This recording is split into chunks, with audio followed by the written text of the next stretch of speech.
Hello students, आज हम पढ़ेंगे 9th क्लास की साइंस की 30th वर्कशीट जिसका टॉपिक है वेलोसिटी। वेलोसिटी है क्या और ये डिफरेंट कैसे है स्पीड से, इस वर्कशीट में हम ये करेंगे। देखो बच्चों, पिछली वर्कशीट में हमने स्पीड के बारे में पढ़ा था, जहाँ हमने ये पढ़ा था कि जितना डिस्टेंस ट्रेवल किया जितने टाइम में, तो वो हमारी क्या बता रहा था, स्पीड बता रहा था। और स्पीड क्या कैसी क्वांटिटी थी? Speed was a scalar quantity, क्योंकि इसके पास कोई भी डायरेक्शन नहीं थी। बट जब स्पीड के पास या speed of an object has a particular direction, then it is known as velocity.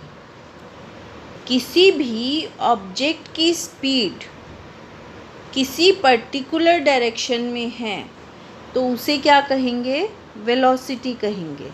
और इसको भी स्पीड की तरह v से ही रिप्रेजेंट करेंगे। और ये क्या दिखा रही है हमें? ये हमें दिखाएगा कि डायरेक्शन ऑफ मोशन क्या है ऑब्जेक्ट की अलोंग विद इट्स स्पीड, यानी कि ये किस डायरेक्शन में जा रहा है, स्पीड किस डायरेक्शन में है इसकी। अब वेलोसिटी को निकालने का फॉर्मूला क्या है? वेलोसिटी निकालेंगे हम डिस्प्लेसमेंट अपॉन टाइम, यानी कि डिस्प्लेसमेंट को टाइम से जब हम डिवाइड करेंगे तो हमारे पास वेलोसिटी आ जाएगी। वेलोसिटी क्या है? वेक्टर क्वांटिटी है, क्योंकि इसके पास डायरेक्शन है और इसकी मैग्नीट्यूड चेंज हो जाएगी स्पीड और डायरेक्शन के साथ। और इसकी एसआई यूनिट है मीटर पर सेकंड। पर वेलोसिटी ज़ीरो भी हो सकती है। कैसे? देखो, मैंने यहाँ बताया कि डिस्प्लेसमेंट अपॉन टाइम। पिछली वाली वर्कशीट में हमने पढ़ा था कि जो डिस्प्लेसमेंट है वो ज़ीरो हो सकता है। कैसे? अगर कोई पर्सन, एनीवन या एनी ऑब्जेक्ट इज़ मूविंग और अपनी जो उसकी इनिशियल पोजीशन है वहाँ से चल के कुछ डिस्टेंस ट्रेवल किया और फिर वापस अपनी इनिशियल पोजीशन पर आ गया, तो उसकी पोजीशन चेंज नहीं हुई। तो जब पोजीशन चेंज नहीं हुई तो उसका डिस्प्लेसमेंट क्या हो गया? ज़ीरो हो गया। और जब डिस्प्लेसमेंट ज़ीरो हो गया तो वेलोसिटी भी क्या हो जाएगी? ज़ीरो हो जाएगी। बट उसकी स्पीड ज़ीरो नहीं हुई। क्यों?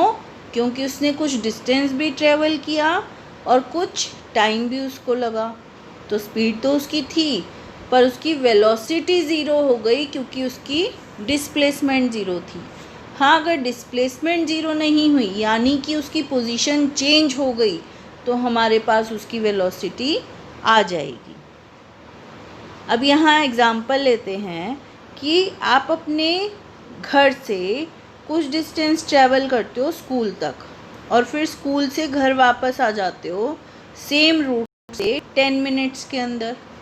ठीक है, अब आपने कितना डिस्टेंस ट्रैवल किया? एक साइड से गए और एक साइड उसी साइड वापस आए, उतना ही डिस्टेंस वापस आए। ठीक है, और 10 मिनट का टाइम लिया, तो आप अपनी स्पीड तो निकाल सकते हो। पर यहाँ पर क्योंकि आप घर से चले और घर वापस आ गए, तो आपकी डिस्प्लेसमेंट क्या होगी? ज़ीरो हो जाएगी और आपकी वेलोसिटी भी ज़ीरो हो जाएगी। अगर कोई ऑब्जेक्ट डिफरेंट स्पीड से चल रहा है, देखो सेम स्पीड से जाना मुश्किल है, क्योंकि मान लो आप साइकिल चला रहे हो, ठीक है ना, तो साइकिल चलाते हुए क्या होगा? आप आराम से खाली रास्ते पर चला रहे हो, आप तेज़ चलाओगे, एकदम से सामने ट्रैफिक आ गया, लोग आ गए, आप स्लो हो जाओगे। ठीक है, और अगर आपका कोई फ्रेंड आपको मिल गया तो आप उससे बात करने के लिए रुक भी जाओगे, फिर आप चल पड़ोगे। तो ये कैसी हो गई? वेरिएबल हो गई ना स्पीड, अलग अलग स्पीड हो गई आपकी। एक बार आपने ज़्यादा डिस्टेंस ट्रेवल किया कम टाइम में, फिर थोड़ा कम डिस्टेंस ट्रेवल किया, फिर आप रुक गए यानी कि ज़ीरो हो गई वहाँ स्पीड, फिर आप चल पड़े। तो ये वेरिएबल है, मतलब चेंज हो रही है आपकी स्पीड। तो जब स्पीड चेंज होगी उस केस में हम क्या करेंगे, हम एवरेज वेलोसिटी लेंगे। एवरेज वेलोसिटी कैसे लेंगे, इनिशियल वेलोसिटी और फाइनल वेलोसिटी को ऐड करेंगे और उसको 2 से डिवाइड कर देंगे, तो हमारे पास क्या आ जाएगी, एवरेज वेलोसिटी आ जाएगी। और मोस्टली हम इसी का यूज़ करते हैं क्योंकि हमारे पास वेरिएबल वेलोसिटी होती है, चेंज होता है उसके अंदर। अब हम बात करते हैं यूनिफॉर्म मोशन और नॉन यूनिफॉर्म मोशन की।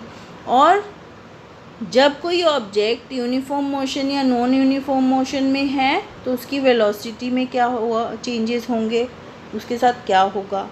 तो देखो, यूनिफॉर्म मोशन हमें मालूम है कि जब कोई ऑब्जेक्ट एक स्ट्रेट लाइन में मूव करता है और इक्वल डिस्टेंस ट्रेवल करता है इक्वल टाइम में, तो उसे कहा जाता है यूनिफॉर्म मोशन।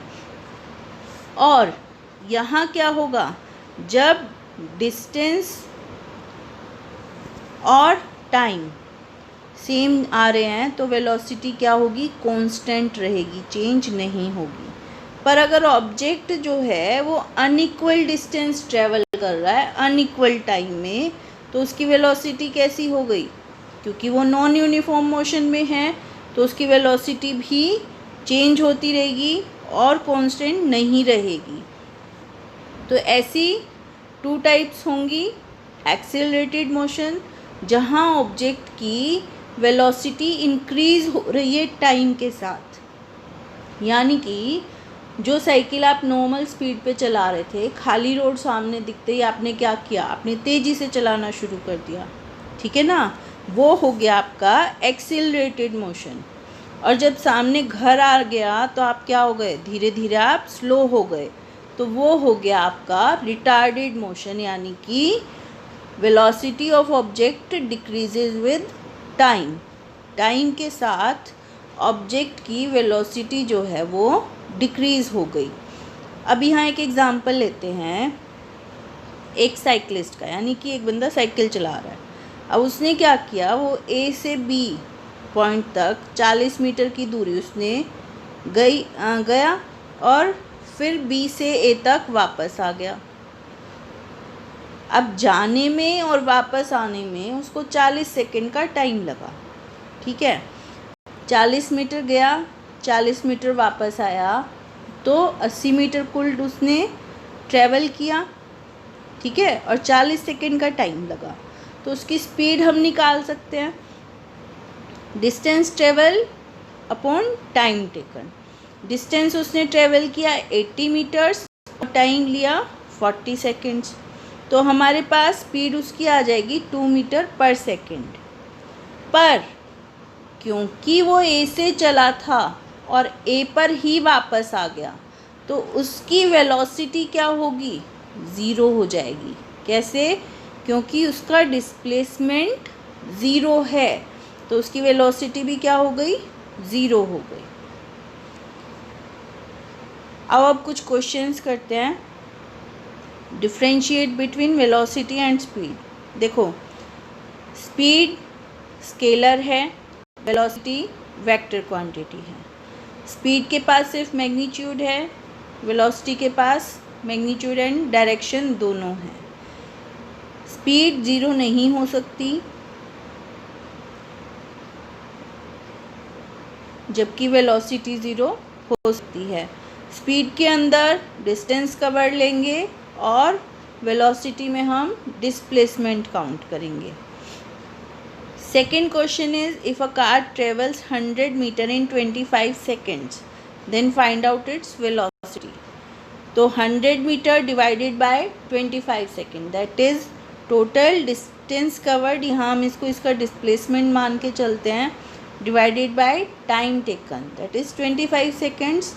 तो ये हमारे पास आ जाएगा 4 मीटर पर सेकेंड। वेलोसिटी कितनी आ गई, 4 metre per second. Third question is, if a cyclist is going with a constant velocity on a highway, then identify the type of motion it has. Now constant velocity है, that means कि इसके पास uniform motion है, यानी कि same time में same distance cover कर रहा है, तो कैसा मोशन हो गया? यूनिफॉर्म मोशन हो गया. Fourth question is, when you apply brake to the moving bicycle, then what type of motion it has? देखो, जब ब्रेक लगाया तो स्पीड कैसी होगी? ऑब्जेक्ट की स्पीड डिक्रीज करेगी, और वो हमने पढ़ा था कहाँ होगा? रिटार्डेशन में, यानी कि speed is going down. Speed कैसी हो जाएगी? कम होती चली जाएगी, एंड दैट इज रिटार्डेशन. तो बच्चों, आई होप कि ये वर्कशीट आपको समझ आई होगी और अब आप इसको कर पाओगे. Thank you.